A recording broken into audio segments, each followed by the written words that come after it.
Some stories begin with a wedding, others begin with a funeral, but this one begins with both endings happening inside the same heart. The day Emily Carter signed her divorce papers was the same day she buried every dream she had ever dared to believe in. 3 years of marriage, one devastating loss, and a man who walked away when she needed him most. Chicago in November carries a particular kind of cold. Not the crisp freshness of early autumn, nor the romantic white silence of December snow. November cold seeps into bones, into memories, into the spaces between heartbeats where grief still lives. Emily pulled her coat tighter as she stepped out of her small apartment on the north side, her breath forming small clouds that disappeared almost as quickly as they formed. She had learned in the 2 years since her divorce that disappearing was something everything did eventually. Dreams, marriages, children who never got the chance to take their first breath. She walked the familiar 6 blocks to the community center, where she worked as a counselor for families in crisis.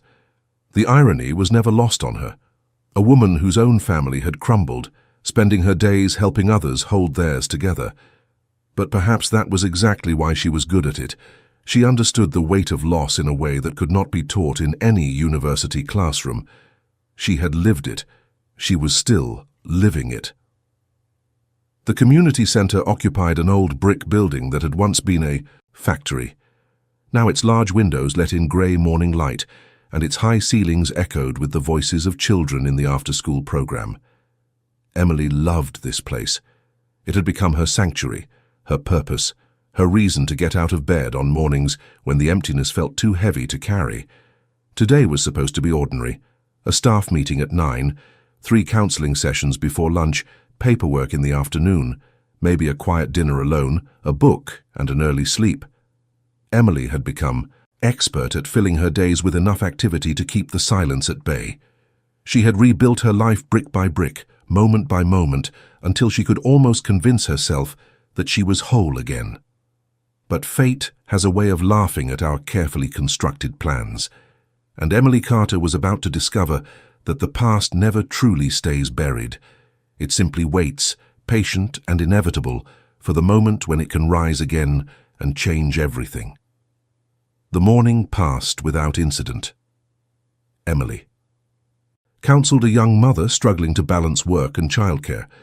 She met with a teenager whose parents were going through a bitter separation. She ate a sandwich at her desk while reviewing case files. Normal, predictable, safe. It was nearly 4 in the afternoon when the door to her office opened without a knock. Emily looked up, ready to remind whoever it was about professional courtesy, but the words died on her lips when she saw Director Morrison's face. The older woman looked pale, her usual composure replaced by something that resembled barely controlled panic. "Director Morrison," Emily said, rising from her chair. "What is wrong? We need to talk." The director closed the door behind her and leaned against it as if she needed the support. "Emily, I have just received some very concerning news about our funding situation." Emily felt her stomach tighten. The community center operated primarily on grants and donations. They were always 1 fiscal quarter away from potential closure. Is it the Henderson Foundation grant? Did they decide not to renew? No. Director Morrison shook her head slowly. "No, this is something else entirely. Emily, have you heard of the Romano family?" The name meant nothing to Emily. She shook her head. They are one of the most powerful families in Chicago. Old money supposedly from construction and real estate, but everyone knows their real business operates in shadows. The director paused, seeming to choose her words carefully. "They have offered to become our primary benefactor.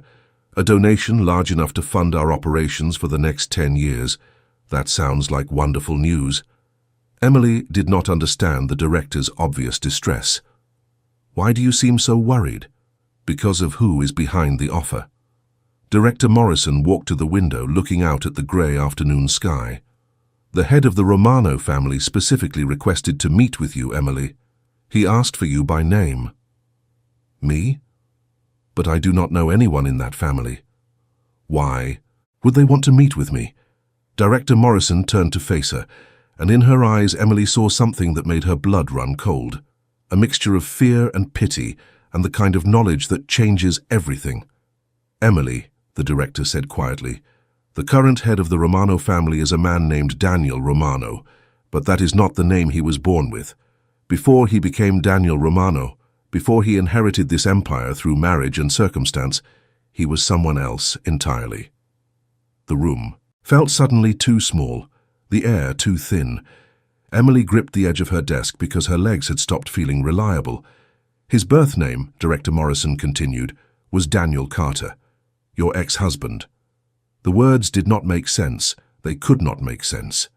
Daniel, her Daniel, the man she had married in a small church ceremony 6 years ago, the man who had held her hand through 18 hours of labor only to have it end in the worst possible way, the man who had slowly withdrawn into himself afterward, until there was nothing left between them but silence and pain, and eventually a stack of legal papers that Daniel was somehow connected to one of the most powerful crime families in Chicago. No. Emily heard her own voice, as if from a great distance. "That is not possible. Daniel worked in finance. He was an accountant. He was normal, ordinary, just a regular person who could not handle grief.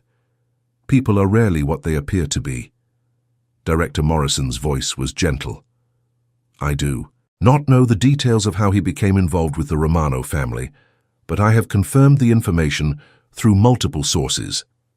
Daniel Carter legally changed his name to Daniel Romano 3 months after your divorce was finalized.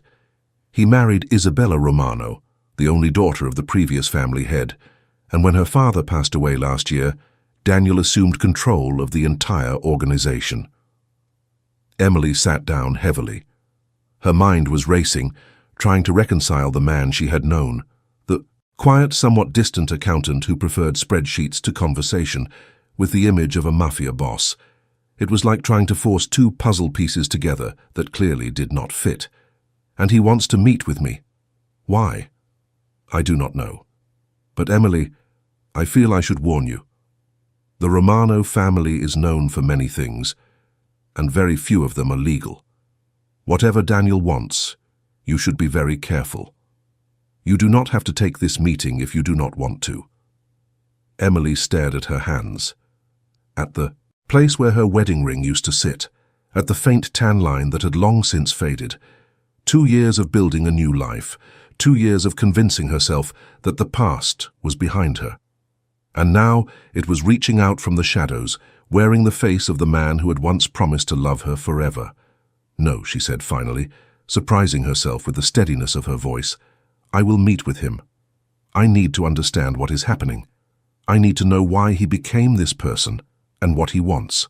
From me now." Director Morrison nodded slowly. "The meeting is scheduled for tomorrow evening. A car will come for you at 6. Emily, please be careful." "I will." But even as she said the words, Emily knew that careful had already ceased to be an option. The moment Daniel re-entered her life, everything changed, and she had a terrible feeling that this was only the beginning. That night, Emily could not sleep.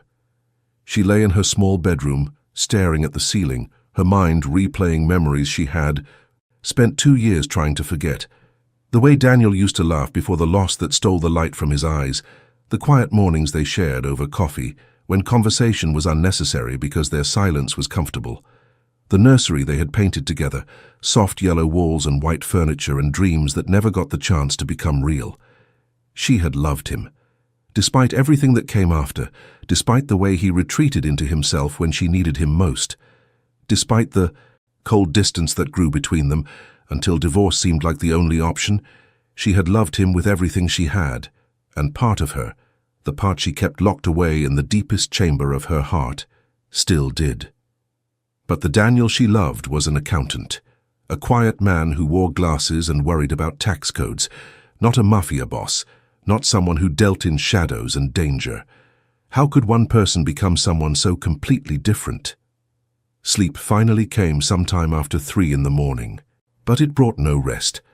Emily dreamed of hospitals and empty nurseries and a man walking away into darkness, his face becoming someone else's with every step.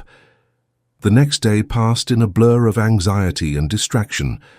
Emily went through the motions of her work, but her mind was elsewhere. At 5:30, she left the community center and walked home quickly, changing into something more appropriate for a meeting she could not begin to prepare for.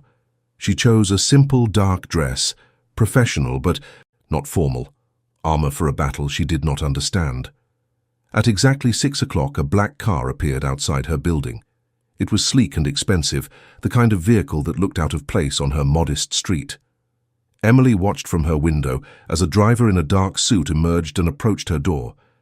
"This is really happening," she whispered to herself, and then, before she could change her mind, she grabbed her coat and went downstairs. The driver said nothing as he opened the rear door for a "Hertite." Emily slid into leather seats that probably cost more than her monthly rent. The door closed with a solid, expensive sound, and then they were moving through the Chicago evening, the city lights blurring past the tinted windows. They drove north, into neighborhoods Emily rarely visited. The buildings grew larger, the spaces between them wider, until they were passing through gates into what could only be described as an estate. The house that emerged from the darkness was massive, a stone mansion that looked like it belonged in another century, another country. Lights glowed warmly from tall windows, and Emily could see the shapes of gardens even in the November gloom. The car stopped before wide stone steps. The driver opened her door. "Mr. Romano is expecting you," he said. These were the first words he had spoken. Emily climbed the steps on legs that felt borrowed from someone else. The front door opened before she could knock, revealing a formal entryway of marble and dark wood. A woman in a simple black dress greeted her. "Miss Carter, please follow me." They walked through halls lined with art and antiques, past rooms Emily caught only glimpses of, until they reached a set of double doors at the back of the house. The woman knocked once, then opened them. The room beyond was a study, lined with bookshelves and dominated by a large desk near tall windows. A fire burned in a massive stone fireplace, casting dancing shadows across the walls. And standing before those windows, silhouetted against the last light of day, was a figure Emily would have recognized anywhere. Even after 2 years, even after everything. Daniel. He turned at the sound of the door closing, and Emily felt her breath catch. He looked different. Harder somehow, his features more defined, his posture carrying an authority that had never been there before. He wore a dark suit that fit him perfectly, and when his eyes met hers, she saw something in them that was both familiar and completely foreign. "Emily." His voice was the same. Deeper, perhaps, but the same voice that had whispered promises in the dark, that had spoken vows before friends and family, that had gone silent in the face of unbearable loss. "Thank you for coming." She did not know what she had expected. Anger, perhaps. Fear. But what she felt instead was a strange calmness, as if some part of her had always known this moment would come. "I almost did not recognize you," she said. "Daniel Carter, accountant. Now Daniel Romano, head of a crime family. That is quite a transformation." A ghost of a smile crossed his face. "I suppose it is." "How?" She took a step closer, then stopped herself. "How did this happen? You were the most ordinary person I ever knew. You hated risk. You filed our taxes 3 months early every year because you could not stand the uncertainty of waiting." Daniel moved to a small bar near the fireplace, pouring 2 glasses of something amber. "People change, Emily. Grief changes them. After we lost the baby, after I lost you, I had nothing left to lose. And when you have nothing left to lose, you become capable of things you never imagined." He offered her a glass. She took it, but did not drink.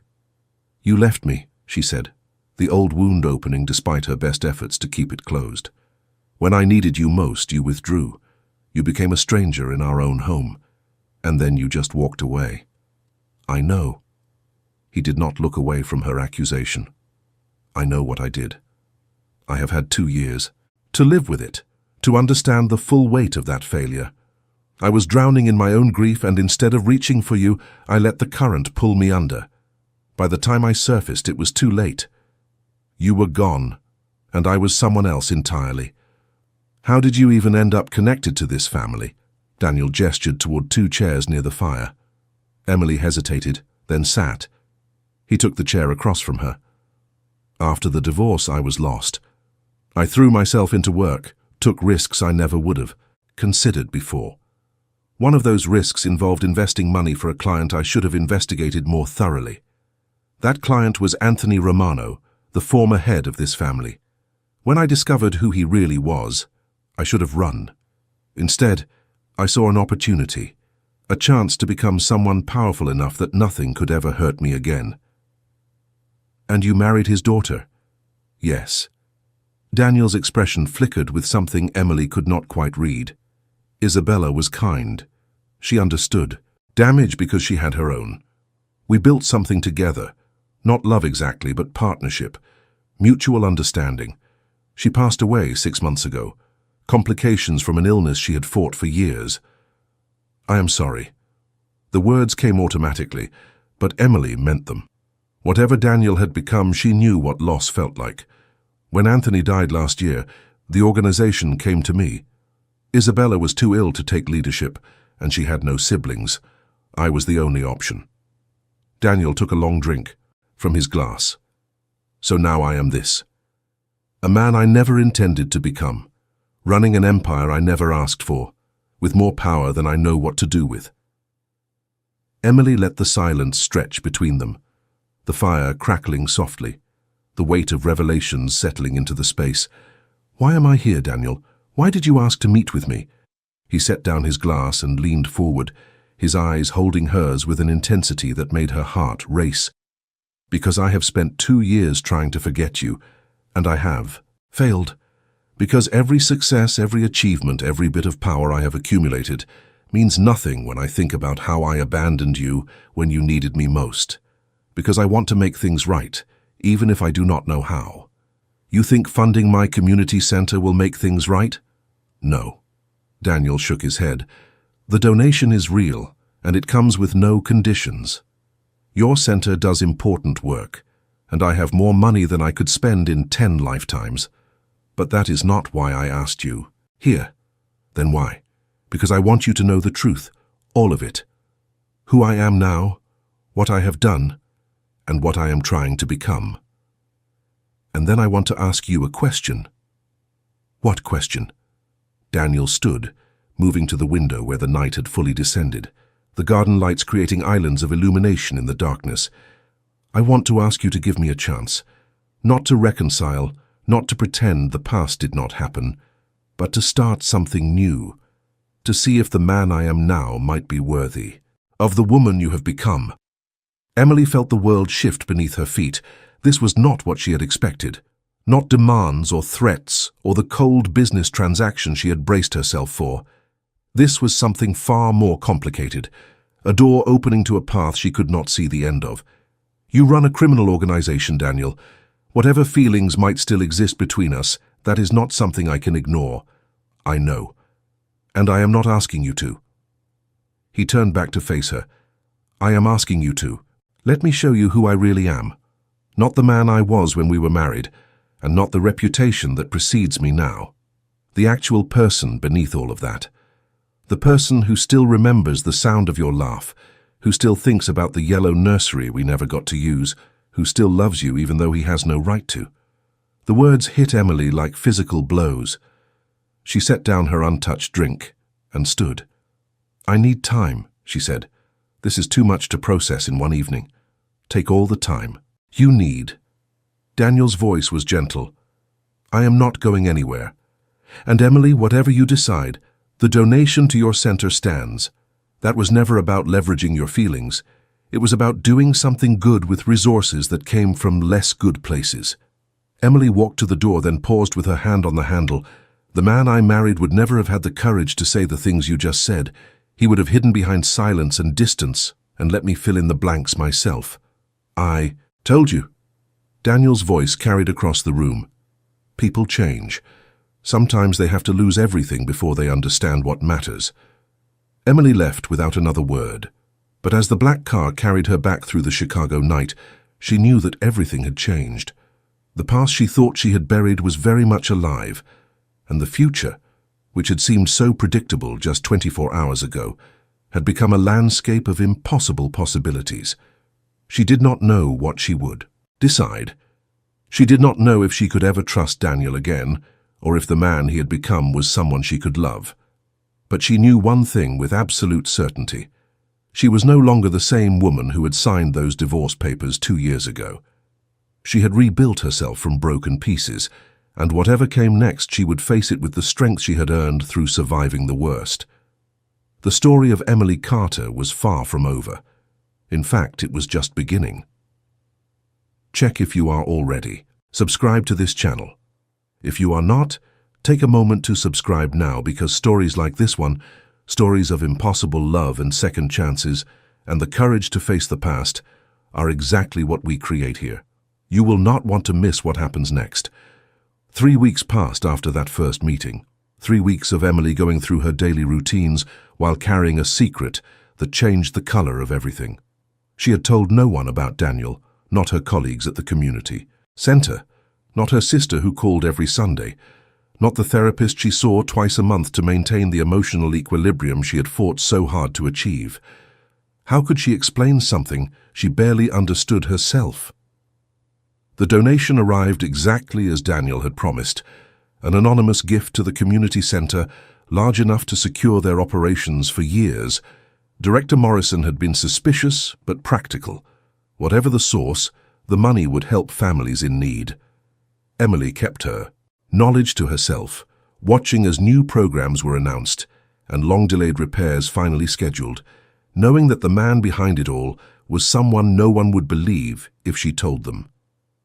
Daniel did not contact her directly. No calls, no messages, no mysterious cars appearing outside her apartment. He was giving her the space she had asked for, and Emily found herself both grateful and oddly disappointed. She caught herself checking her phone more often than usual, jumping slightly at unexpected sounds, looking for a face she was not supposed to want to see in crowds. On the 22nd day, she made a decision. She would see him again. Not because she had answers, but because she had questions. Too many questions to ignore. She found his number on a card that had been tucked into her coat pocket that first night, probably by the driver she had barely registered. The conversation was brief. He suggested dinner at a restaurant. She counter-suggested a walk in a public park. They compromised on coffee at a small cafe in a neighborhood where neither of them was likely to be recognized. Daniel was already there when she arrived, seated at a corner table with a clear view of both exits. He stood when he saw her, and Emily noticed how the simple gesture carried an air of old-world courtesy that seemed simultaneously natural and practiced. "You came." He pulled out her chair. "I have questions." I expected nothing less. They ordered coffee and sat in the particular silence of two people who once knew each other completely and now find themselves strangers. Emily studied his face, looking for traces of the man she had married. They were there, beneath the surface confidence and the sharper edges. The same eyes that had looked at her across a crowded room 5 years ago and somehow known. "Tell me about your life now," she said. "Not the organization, your actual daily existence." Daniel wrapped his hands around his coffee cup. He had ordered it black, which surprised her. The Daniel she remembered preferred his coffee sweet enough to be almost undrinkable. "I wake early," he began. "There are always calls to take, decisions to make. The business side of things is more complex than most people imagine. Construction projects, real estate development, legitimate investments. Only about 20% of our operations exist in gray areas, and I am working to reduce even that." Gray areas. Emily raised an eyebrow. "I will not pretend to be something I am not." Daniel's voice was steady. "The organization I inherited has been involved in activities I do not condone. Protection services that crossed into intimidation, loan operations with terms no ethical bank would offer, political influence purchased rather than earned. I have spent the last year trying to transform us into something legitimate. It is slow work. Some of my associates resist the changes, and the ones who resist, they are given choices. They can adapt or they can leave. No one is forced to stay, and no one is harmed for wanting out. Whatever you might have heard about how these families operate, I am trying to do things differently." Emily sipped her coffee, considering his words. "Why should I believe you?" You should not based on words alone. Daniel set down his cup and met her eyes directly. That is why I want to show you. Let me take you to some of our projects, the affordable housing development we are building on the south side, the scholarships we fund for first-generation college students, the addiction recovery center we opened last year. See for yourself what we are doing with the resources we have. You are trying to buy redemption. No. Daniel shook his head slowly. There is no buying redemption. I know that. What I am trying to do is use what I have to create something good, to balance the scales, even if they can never be fully balanced. Is that so different from what you do at the community center? Taking broken situations and trying to help them heal. The comparison struck Emily as both accurate and deeply uncomfortable. She had spent 2 years telling herself that Daniel was the one who failed, the one who could not handle grief, the one who ran away. But sitting across from him now, seeing the weight of responsibility he carried, the genuine attempt at transformation, she wondered if the story was more complicated than she had allowed herself to believe. "What happened to you after the divorce?" she asked. The real story, not the business summary. Daniel was quiet for a long moment. Outside the cafe window, people walked past in the late autumn afternoon, bundled against the cold, absorbed in their own lives and problems.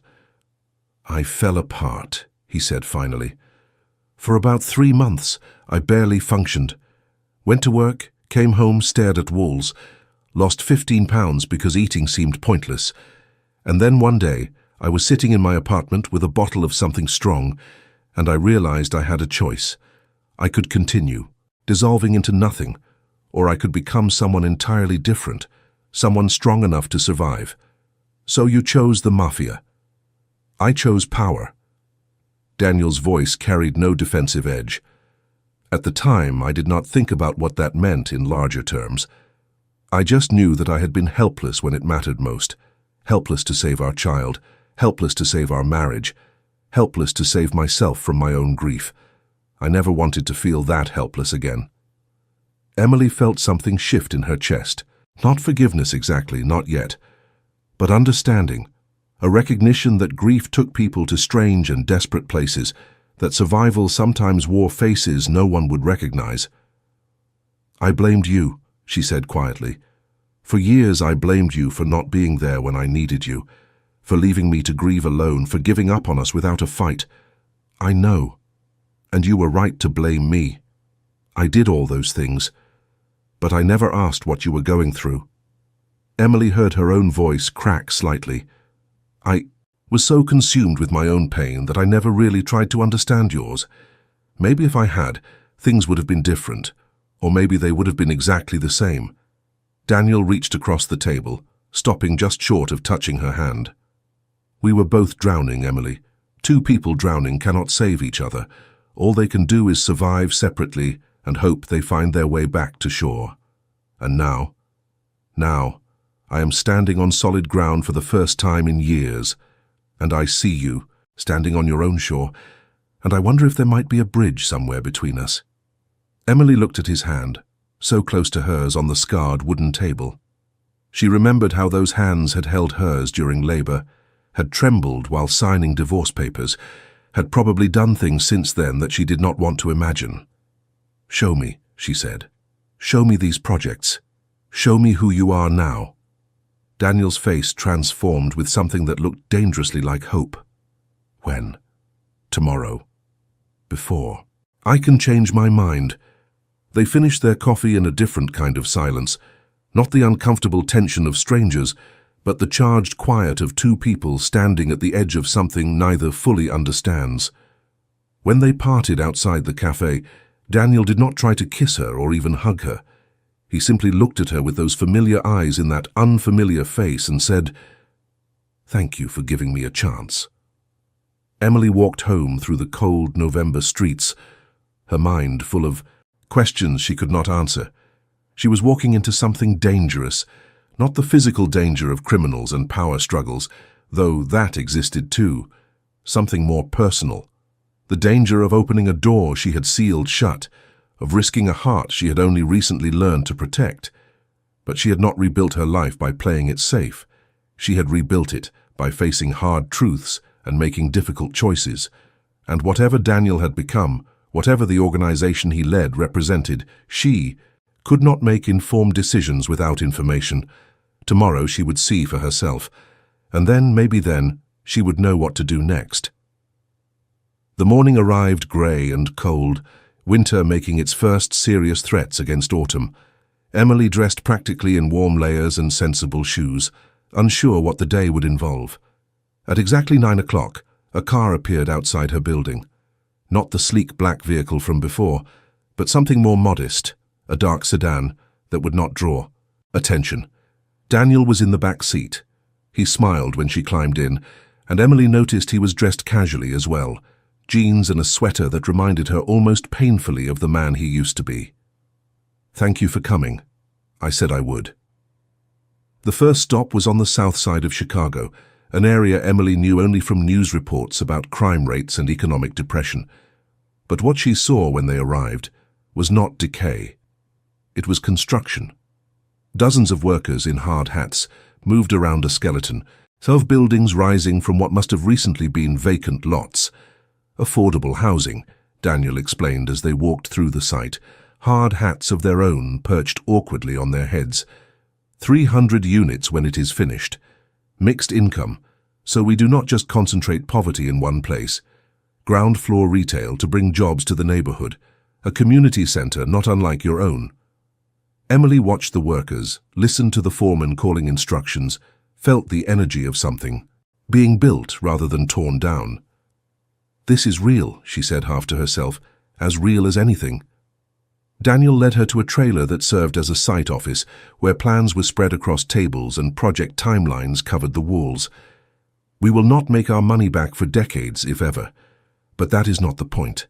The point is that 300 families will have safe, affordable homes in a neighborhood that has not seen investment in generations." They visited a school next, a charter academy, funded by the Romano Family Foundation, where children in neat uniforms greeted them with curious eyes. Emily watched Daniel interact with the students, saw how his face softened, how he crouched down to speak to them at eye level, how he remembered names from previous visits. "Education is the only reliable path out of poverty," he said as they left. "I did not have to worry about that growing up. My parents were comfortable. I had every advantage, but most kids do not. If I can use my resources to give even a few of them better chances, then maybe all of this will have meant something." The Addiction Recovery Center was the last stop. It occupied a renovated warehouse in a quiet industrial area, and inside, Emily found a facility that rivaled any private treatment center she had ever seen. Comfortable rooms, professional staff, and patients who looked at Daniel not with fear, but with genuine gratitude. "Recovery takes time," Daniel explained. "Most programs give people 30 days and send them back to the same circumstances that led to their addiction. We offer 6 months minimum, plus job training, transitional housing, and ongoing support. Our success rate is 3 times the national average." "How do you fund all this?" "Legitimate investments mostly. Real estate, construction, a few tech startups that have done well. I told you I am working to move the organization entirely into legal operations. These programs are part of that. They give my people something meaningful to do, and they generate goodwill that helps smooth other business dealings." Emily stood in the center of the recovery center's common room, watching patients play cards and talk quietly, and felt her certainties shifting beneath her feet. This was not what she had expected. None of this was what she had expected. "Why did you want me to see this?" she asked. "Because I wanted you to know that I am not a monster." Daniel's voice was low, meant only for her. "Whatever else I may be, whatever necessary compromises I have made, I'm trying to do good in the world. I'm trying to be someone worth loving." The words hung between them, heavy with implication. "Daniel, I do not know what this is between us. I do not know if there can be anything between us. You are not the man I married, and I am not the woman you left, I know, but I see what you are doing here, and I respect it. Whatever else I feel, I respect this. That is more than I hoped for." Daniel smiled, and for just a Moment, he looked like the young accountant who had nervously asked for her number at a friend's party 5 years ago. "Can we have dinner?" Not to pressure you, not to make any decisions. Just two people sharing a meal and seeing if they still know how to talk to each other. Emily hesitated. Every sensible instinct told her to say no, to protect herself, to keep the walls firmly in place. But there was another voice, quieter but insistent, that reminded her how lonely she had been, how the life she had rebuilt, safe and predictable, was also empty of the kind of connection she had once known. "Dinner," she said finally. "But I choose the restaurant. Deal." They had dinner that night at a small Italian place Emily loved, far from the wealthy neighborhoods where Daniel now belonged. They talked about everything and nothing, avoiding the heavy topics by unspoken agreement, simply rediscovering the rhythms of conversation that had once come so naturally. Daniel told stories about his legitimate business dealings, the colorful characters he encountered, the challenges of transformation. Emily shared tales from the community center, the families she helped, the small victories that made the work worthwhile. For a few hours, they were just two people getting to know each other again. Not ex-spouses with painful history, not a counselor and a crime boss, just Emily and Daniel, sharing pasta and red wine, and the careful beginnings of something neither was ready to name. When the evening ended, Daniel walked her to her door but made no move to come in. "Thank you for today," he said, "for keeping an open mind. Thank you for showing me." Emily paused with her keys in her hand. "I do not know where this goes, Daniel. I am not sure I can ever fully trust you again knowing what you have become. I am not asking you to trust me. Not yet. I am asking you to watch me. To let me prove through actions what words can never prove. And if, after time, you decide that I have earned even a small piece of your trust, that will be enough. Good night, Daniel. Good night, Emily." She watched him walk back to his car, watched the taillights disappear into the night. Then she went inside and sat in her dark apartment for a long time, trying to understand what she was feeling. The past was not what she had thought it was. The present was full of impossible complications. And the future, for the first time in 2 years, held something other than carefully managed: solitude. Winter arrived with a vengeance in the weeks that followed. Chicago disappeared under heavy snow, the city transformed into a landscape of white streets and breath that froze before it faded. Emily's life had transformed too, though less visibly. She and Daniel fell into a pattern, not quite dating, not quite friends, but something in between that had no easy name.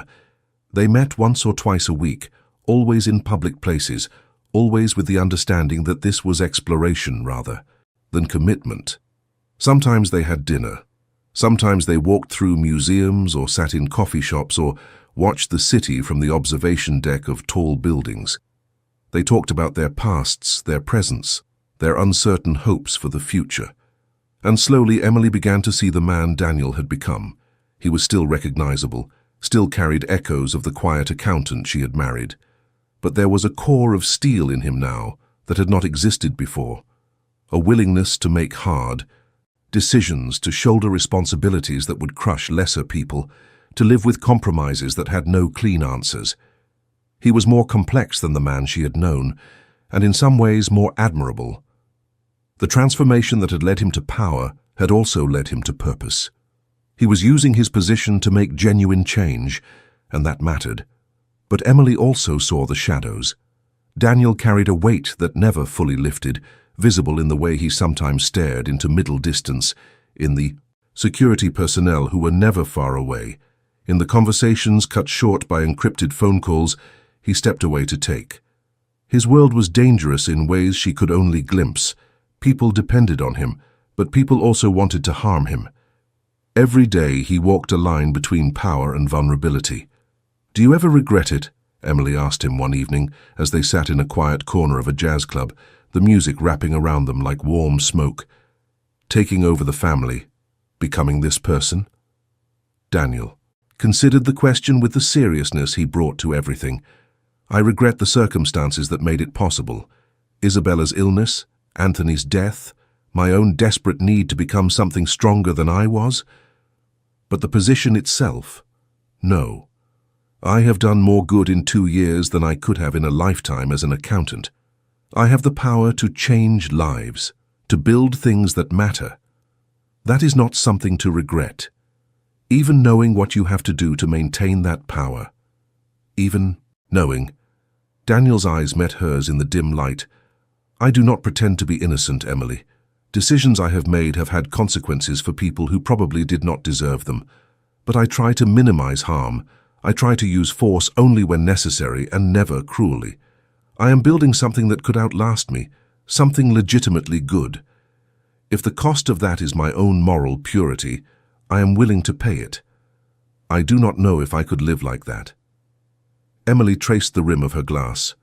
Always calculating consequences, always weighing good against less bad. You already do, you just do it on a smaller scale. Every time you advise a family to stay together or separate, you are making calculations about likely outcomes. Every time you prioritize one case over another because resources are limited. The scale is different, but the fundamental challenge is the same. It was true, and Emily had no easy response. She had always thought of her work as fundamentally good, but Daniel was right. That it involved difficult choices. She could not help everyone. She had to decide who received her attention and who did not. The consequences of those decisions might be less dramatic than his, but they were no less real. I want to show you something, Daniel said, changing the subject in a way that felt deliberate. Something I have never shown anyone else. What is it? A place. Somewhere I go when I need to remember who I really am. They left the jazz club and drove through snowy streets to a neighborhood Emily did not recognize. The car stopped in front of a modest house, the kind of brick 2-story common throughout Chicago, unremarkable in every way.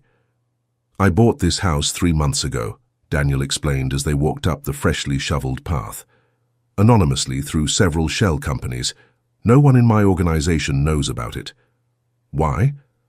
Daniel unlocked the door and led her into a living room that was warm and simply furnished. A comfortable couch, a reading chair, bookshelves, filled with actual books. No display of wealth, no statement of power. Just a room that felt like home. Because sometimes I need to be just Daniel. Not Romano, not the boss, not the man who controls an empire. Just a person who reads and thinks and remembers who he used to be before everything changed. Emily walked through the house slowly, taking in the details. A kitchen with herbs growing on the windowsill, a study with a desk and a computer. Upstairs, a bedroom that looked slept in, and a bathroom with ordinary toiletries, and at the end of the hall a door that was closed. What is in there? Daniel's face changed. Something painful moved behind his eyes. Something I need you to see. If we are going to have any chance at all, you need to understand this part of me. He opened the door and Emily felt her breath stop. It was a nursery. Not the yellow nursery they had painted together, not exactly, but similar. A crib with soft blankets, a changing table, a rocking chair by the window, and on every surface photographs. Emily recognized them. They were copies of the ultrasound images, the preparations they had made, the joy that had preceded the loss. I could not let go, Daniel said quietly, standing in the doorway. After everything, after the divorce and the transformation and all of it, I could not let go of what we almost had. I know it might seem unhealthy. Maybe it is. But coming here, sitting in this room, it helps me remember why I wanted to become strong in the first place. Not for power itself, but so I would never feel that helpless again. Emily stood in the middle of the nursery, tears streaming down her face. She had tried so hard to move forward, to let go of the grief, to build a life that did not revolve around loss. But seeing this room, knowing that Daniel had carried the same weight all this time, broke something open inside her. Daniel, she whispered. He was beside her then, and when he put his arms around her, she did not pull away. They stood together in that small room filled with memories of what would never be, holding each other the way they should have held each other years ago. Two people who had been broken by the same tragedy, finally allowing themselves to grieve together. I am sorry, Emily said into his shoulder.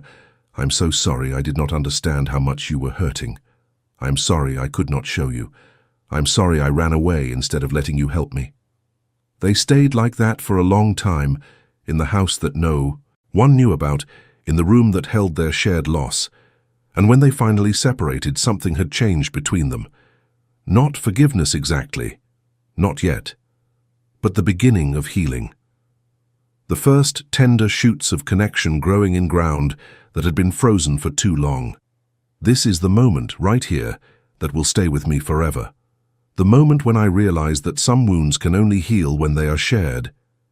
If this story is touching your heart, leave a comment right now saying, "I believe in second chances." Let me know that you understand what it means to find hope after loss. They talked through the night in that secret house, really talked in ways they never had during their marriage. About the baby they lost, about their individual grief, about the mistakes they had both made. Daniel told her about the dark months after the divorce, when he had considered ending everything until a chance encounter with Anthony Romano had given him something to live for. Emily told him about the slower healing she had done, the therapy and the work and the gradual rebuilding of a self that could function without him. By the time dawn lightened the windows, something fundamental had shifted.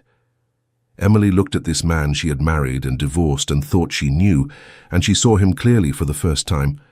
Not a villain, not a hero, just a human being who had been through something terrible and had found an unusual way to survive.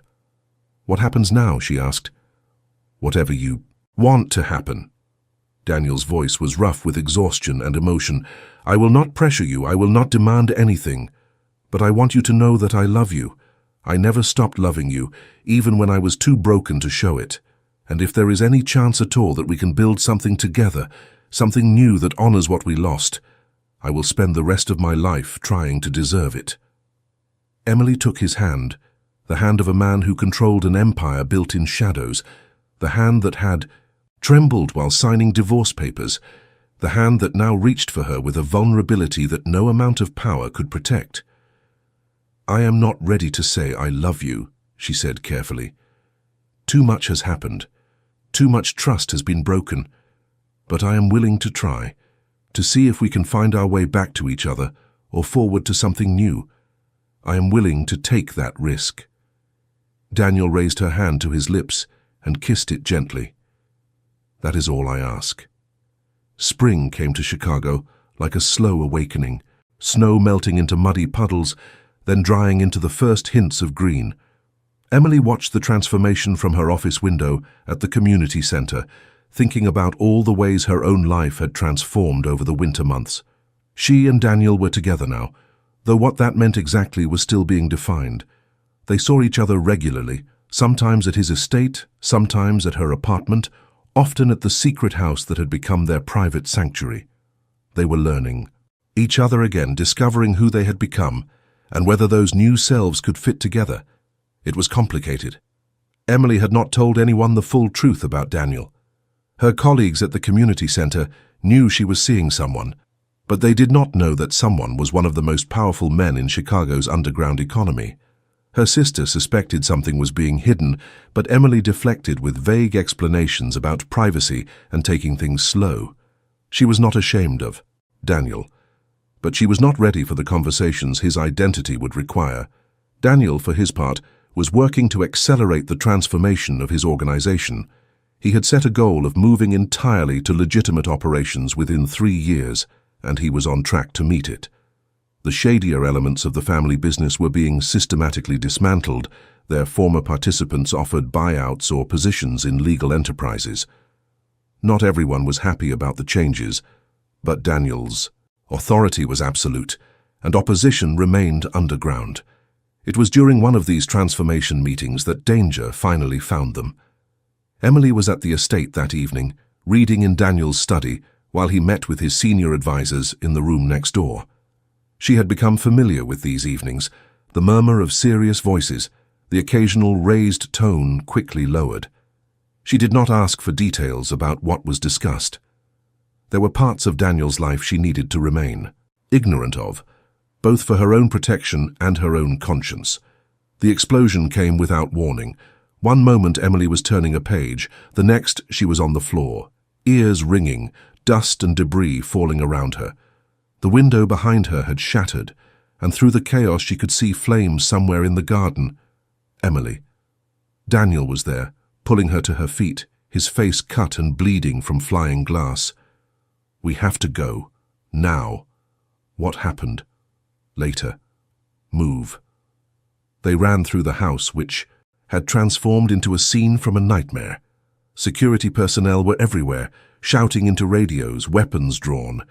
Emily caught glimpses of other people being evacuated, heard sirens in the distance. Daniel's hand gripped hers tightly, guiding her through corridors she had never seen, downstairs into a basement area, through a door that required multiple codes to open. The room beyond was a bunker, clearly designed for exactly this kind of emergency. Reinforced walls, communication, equipment, supplies. Several of Daniel's closest people were already there, including his head of security, a woman named Karen whose competence Emily had learned to respect. "Report," Daniel said, his voice transformed into something Emily barely recognized. The vulnerability was gone, replaced by cold authority.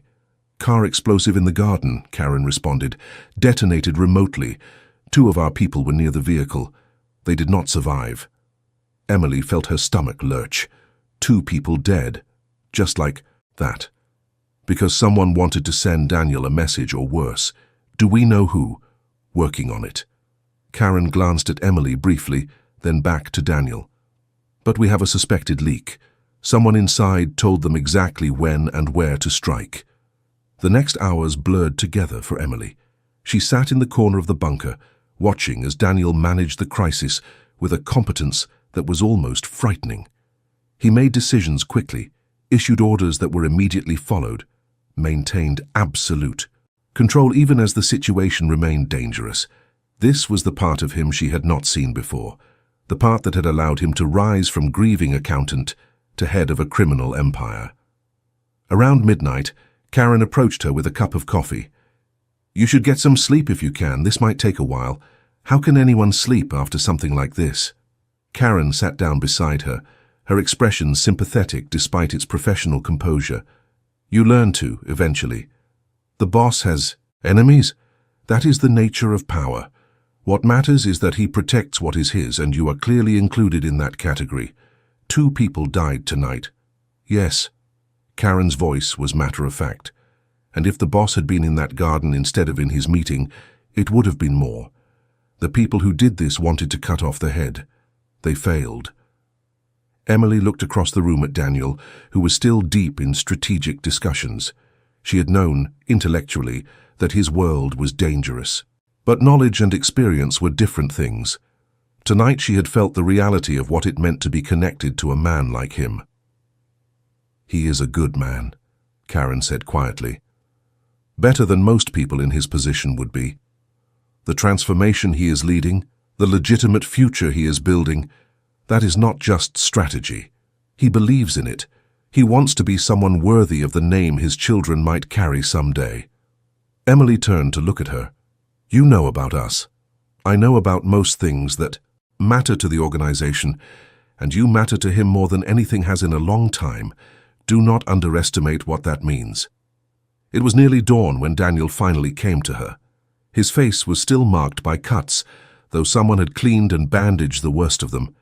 He looked exhausted in a way that went beyond physical tiredness. "We found the leak," he said, sitting down heavily beside her. "One of my financial managers was being blackmailed. His family was threatened. He gave them the information about my schedule. What will happen to him?" Daniel was silent for a moment. In the old days, under Anthony, he would have been killed. His family too, probably, to send a message. But that is not who I am trying to be. His family will be relocated and protected. He will face consequences, but nothing permanent. And the people who threatened him, who planted that explosive, who killed my men tonight, they will be found. They will face justice. Whose justice? Mine. Daniel met her eyes. Directly. "I will not lie to you, Emily. The world I live in does not operate by the rules you are used to. The people who did this cannot simply be handed to the police. They would be released, and they would try again. The only way to ensure safety is to eliminate the threat." "You mean kill them?" I mean remove their ability to ever harm me or mine again." Daniel's voice held no apology. "I understand if this is too much. If this night has shown you that you cannot be part of my world, but I want you to understand my reasoning, even if you cannot accept it." Emily thought about the explosion, the chaos, the bodies of the 2 security personnel who had died simply for being in the wrong place. She thought about what it would feel like to live with this threat constantly, to know that enemies were always circling, waiting for an opportunity. "I do not know if I can accept it," she said honestly. "But I am not running away. Not tonight. Not without understanding more. That is all I can ask." They sat together in the bunker as the sun rose somewhere beyond the reinforced walls. Emily leaned against Daniel's shoulder, feeling the tension in his body, the weight of responsibility he carried. This was his reality. The power and the danger, the impossible choices, the constant vigilance. And somehow, despite everything, he was still trying to be better than his circumstances demanded. She did not know if she could live in this world permanently. She did not know if love was strong, enough to bridge the gap between her life and his, but she knew that walking away now when he needed support most would be a betrayal of everything they had rebuilt. For better or worse, she was in this, and she would see it through wherever it led. The months that followed were a strange mixture of tension and tenderness. Daniel's enemies were systematically dealt with, though Emily deliberately did not ask for details. The estate was rebuilt, security was increased, and the organization's transformation accelerated as Daniel pushed to reach legitimate status faster, driven by a desire to leave the danger behind. Emily moved between 2 worlds. Her work at the community center continued, helping families navigate crises that seemed almost quaint compared to what she knew about Daniel's life. And she spent increasingly more time in his world, learning its rhythms, getting to know the people who made up his inner circle, understanding the complexities of leading an organization through fundamental change. She also got to know Daniel in ways their marriage had never allowed. The grief that had driven them apart now became a bridge between them. They talked about the child they had lost, not with the painful silence of before, but with the bittersweet acceptance of people who have processed tragedy and emerged on the other side. They visited the secret house regularly, sitting in the nursery that Daniel had created, honoring the memory of what might have been while acknowledging that their futures could not be defined by loss alone.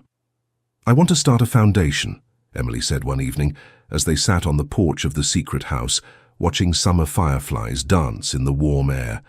A real one, not just a tax shelter, something focused on families who have experienced pregnancy loss and infant death. Support groups, counseling, practical assistance. There is so much stigma around these losses, so much isolation. "Tell me more." Daniel listened as Emily described her vision, asking thoughtful questions, offering suggestions from his experience with the other charitable programs the organization ran. By the end of the evening, they had sketched out a plan, and Daniel had committed the initial funding. "We will name it after the baby," Emily said quietly, "even though we never chose a name. Then we will choose one now." Daniel took her hand.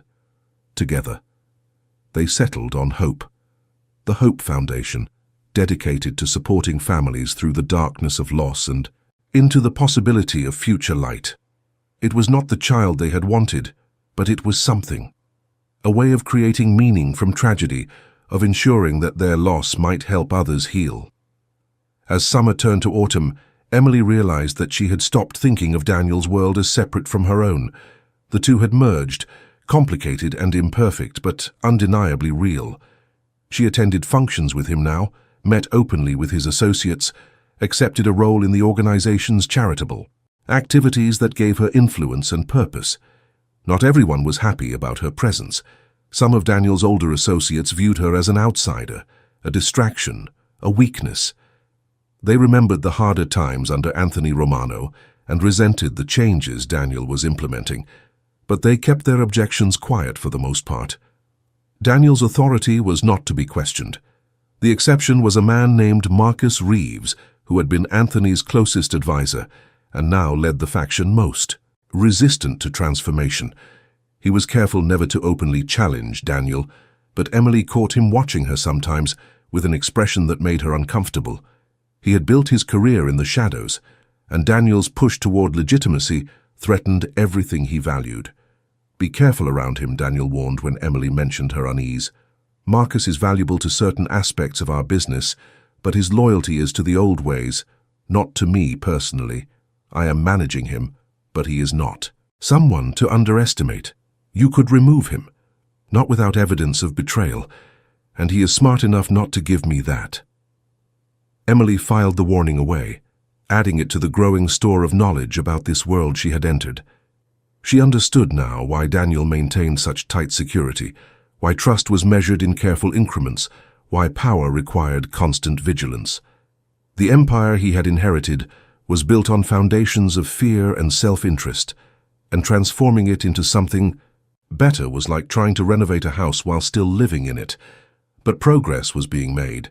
The legitimate businesses were thriving, the charitable programs were expanding, and more of the organization's activities could withstand public scrutiny.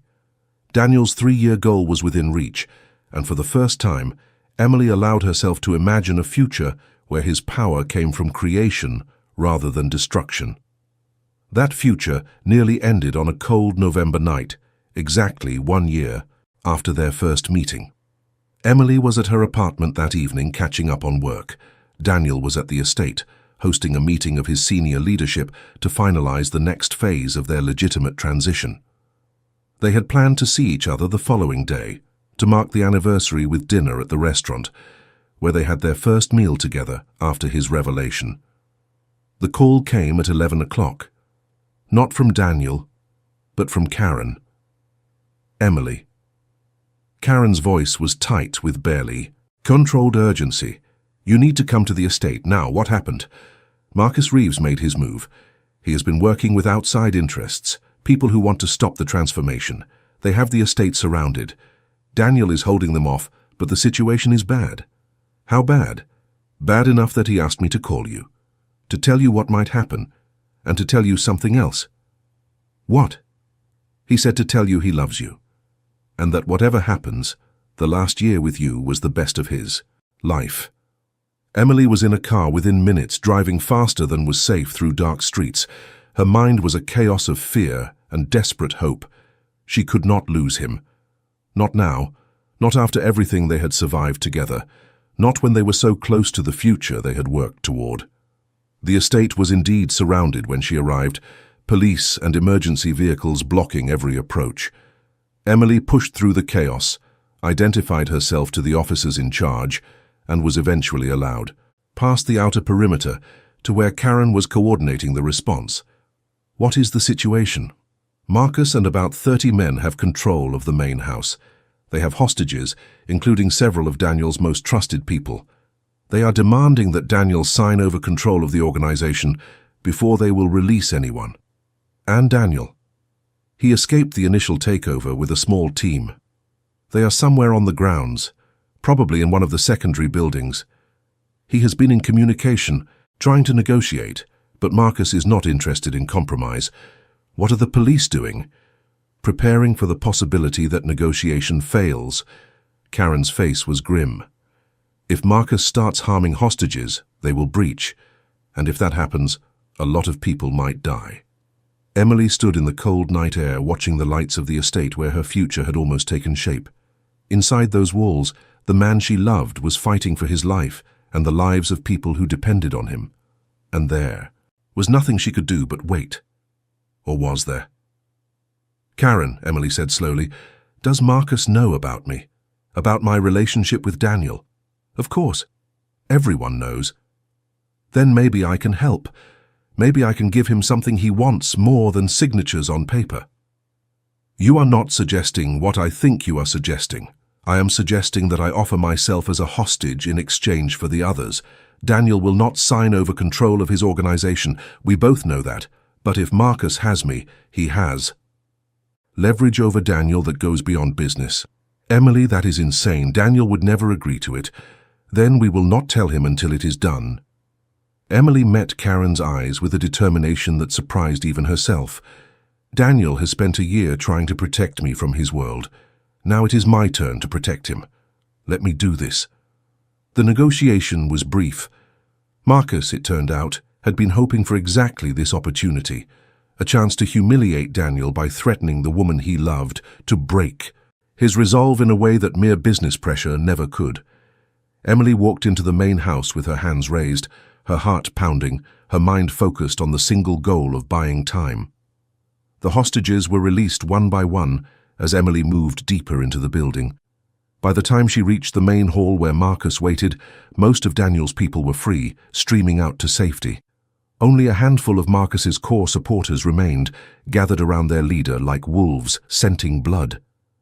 "The woman who rebuilt Daniel Romano," Marcus said as Emily was brought before him. "I have to admit I did not understand the attraction at first, but now, seeing you here, offering yourself to save others, I begin to see it. You have courage." "And you have miscalculated," Emily replied, her voice steadier than she felt. "Daniel will not give you what you want just because you threaten me. He knows I would rather die than see his work destroyed." "Perhaps." Marcus smiled, but it did not reach his eyes. "But we will see how strong his resolve is when he has to watch you suffer." The hours that followed were the worst of Emily's life. Not because Marcus harmed her physically, though the threat hung constantly in the air, but because she could do nothing but wait, knowing that Daniel was out there somewhere, knowing that he was being forced to make impossible choices, knowing that their future together hung by a thread.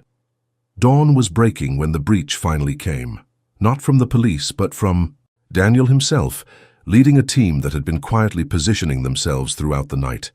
The assault was swift, professional, and overwhelming. Within minutes, Marcus and his remaining loyalists were subdued, and Emily found herself in Daniel's arms, both of them trembling with relief and exhaustion. "What were you thinking?" Daniel demanded, his voice cracking. "You could have been killed." "I was thinking that I love you," Emily replied, "and that sometimes love means taking risks." They stood there in the ruined elegance of the main hall, surrounded by the evidence of betrayal and its defeat, holding each other as if the world might tear them apart if they let go. Outside, the sun was rising on a new day, and inside, a new chapter was beginning. The aftermath of Marcus Reeves's attempted takeover changed everything. Daniel's organization emerged from the crisis stronger than before, united by the shared experience of surviving betrayal. The fence-sitters, who had quietly supported the old ways, suddenly found themselves on the wrong side of history. The transformation that Daniel had been pursuing accelerated dramatically as remaining resistance melted away.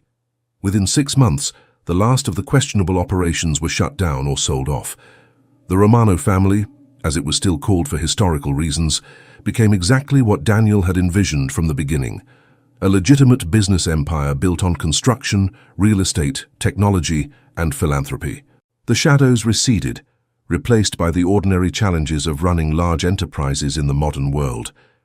Emily's role in the events of that November night became legendary within the organization. She had offered herself as a hostage to save others, had demonstrated courage that matched Daniel's own. Whatever reservations anyone had held about her place in their world evaporated. She was one of them now, not by marriage or proximity, but by her own actions. The Hope Foundation launched that spring, funded by Romano family resources, but operated independently under Emily's direction. It grew quickly, filling a need that Emily had recognized from her own experience.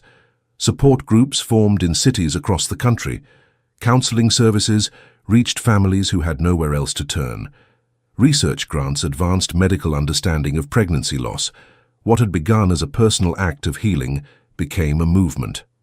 On a perfect June evening, 1 year after the Foundation's launch, and nearly 3 years after Emily and Daniel's first meeting as changed people, they stood together in the garden of the secret house. It had been expanded now, the modest property transformed into something more fitting for the life they had built together, while remaining the private sanctuary it had always been. "I have something to ask you," Daniel said, his voice carrying the same nervous energy Emily remembered from the night he had first asked for her phone number, a lifetime ago. "Is this what—" "I think it is. That depends on what you think it is." He reached into his pocket and withdrew a small box. "Emily, when I lost you the first time, I became someone else because I could not survive as the person I had been. When I found you again, I became someone better because you showed me what I was capable of. I am not the man you married, and you are not the woman I left. But maybe that is the point. Maybe we had to become different people to finally get it right." He opened the box, revealing a ring that Emily recognized. It was her original engagement ring, the modest diamond they had chosen together when they were young and uncertain and full of naive hope. "I kept it," Daniel admitted. "I told myself it was because I could not bear to sell it, but I think some part of me always knew this day might come. Emily Carter, will you marry me again? Will you help me build a life that honors who we have become and who we lost and all the possibilities we have yet to discover?" Emily looked at the ring, at the man holding it, at the garden where fireflies were beginning their nightly dance. She thought about all the ways her life had changed, all the grief and growth and impossible second chances.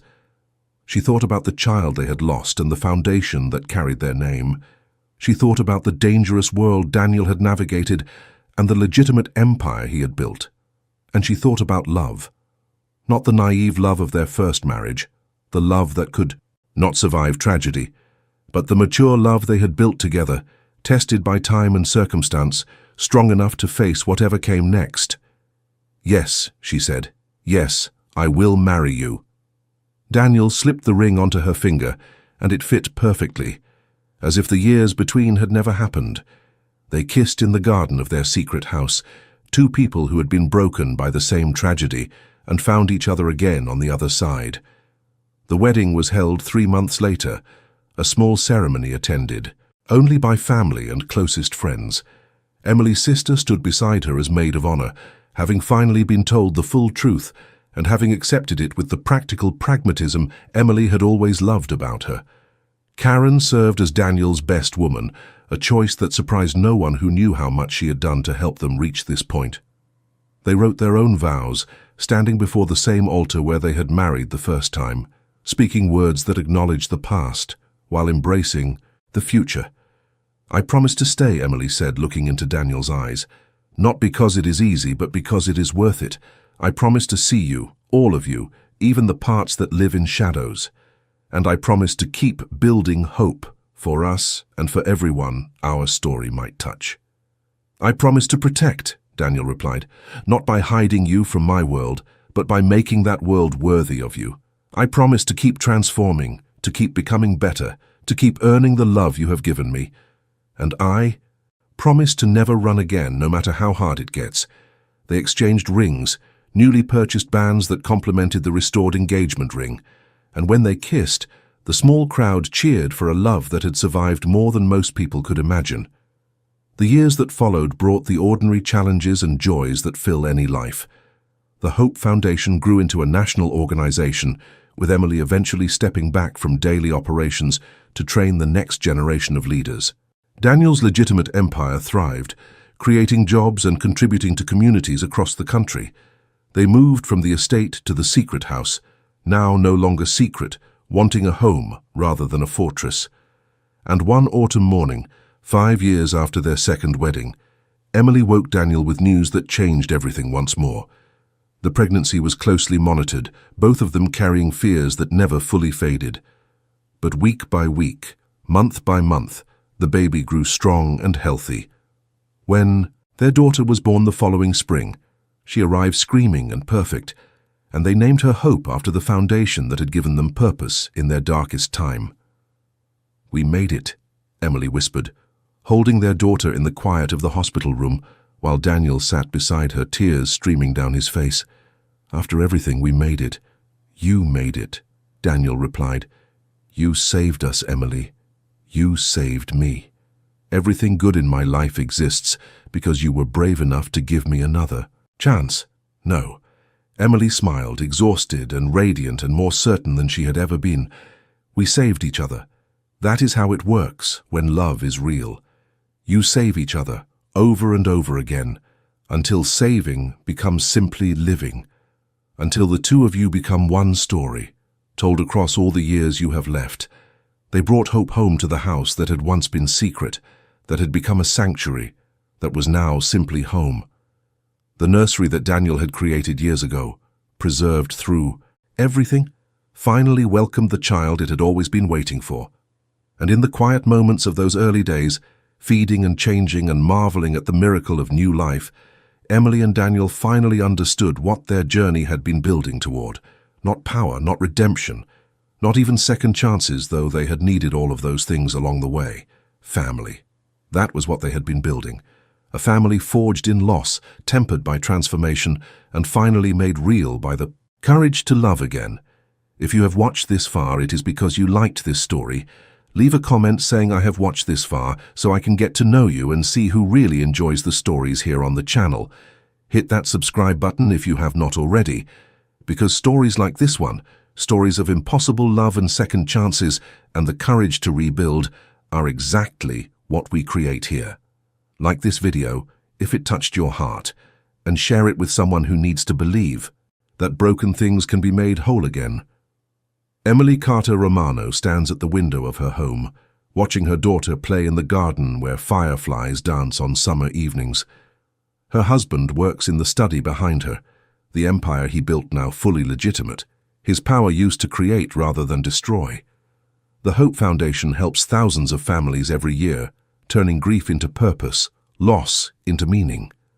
Some stories begin with a wedding, others begin with a funeral. But this one began with both endings happening inside the same heart, and it emerged into something neither Emily nor Daniel could have imagined when they signed their divorce papers all those years ago. They lost a child, a marriage, and the people they used to be. And they found in the ruins of all that loss the foundations for something stronger. That is the secret, Emily thinks, as the evening light turns golden and her daughter's laughter carries through the open window. The secret is not that love conquers all. Love does not conquer anything by itself. The secret is that people can change, that grief can become growth, that the worst thing that ever happens to you can lead, through impossible paths, to the best things you never knew to hope for. Divorced after losing their child, she rebuilt her life, unaware her ex was now the Mafia boss. That is how the story started. But it is not how the story ends. The story ends here, in a house full of love, with a family built on second chances, and a future bright enough to illuminate even the darkest memories of the past. The story ends with hope.